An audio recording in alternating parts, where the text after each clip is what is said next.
States. We can now confirm, according to a CNBC.com source, that President Trump's ambassador to the United Nations, Nikki Haley, has resigned. Remember, Nikki Haley was the former governor of South Carolina.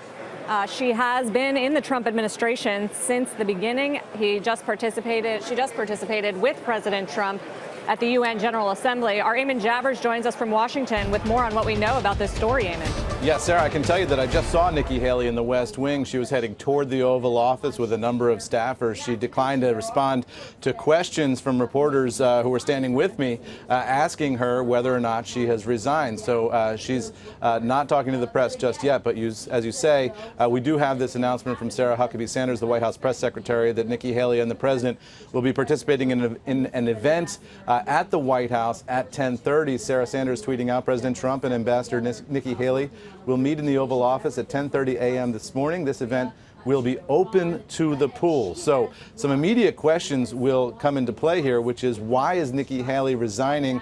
What other opportunity may she be considering?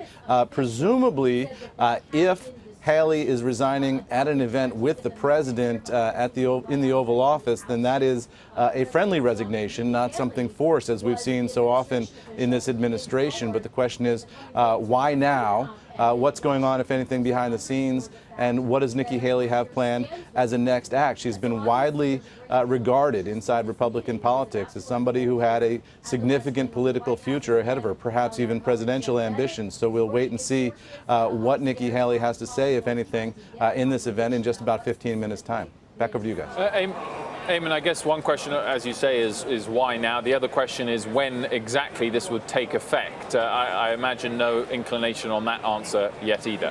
No, in fact, White House aides were scrambling behind closed doors when I was up in the West Wing just a few moments ago. They said they were going to be putting out a statement very shortly. We got that statement from Sarah Sanders, but what we don't have is any context, timing, or detail as to what exactly has prompted this.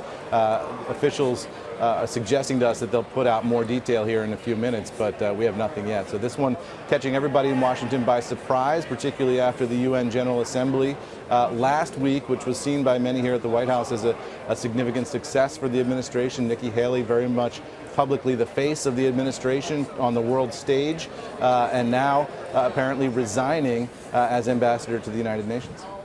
Did she have any clashes with the president on policy? Can't think of anything major like we saw with other members of the team, like former Secretary of State Rex Tillerson. She had the clashes with Rex Tillerson in terms of who was going to be the face of this administration to the world, and who sort of represented the purest strain of Trumpism in Washington and in New York.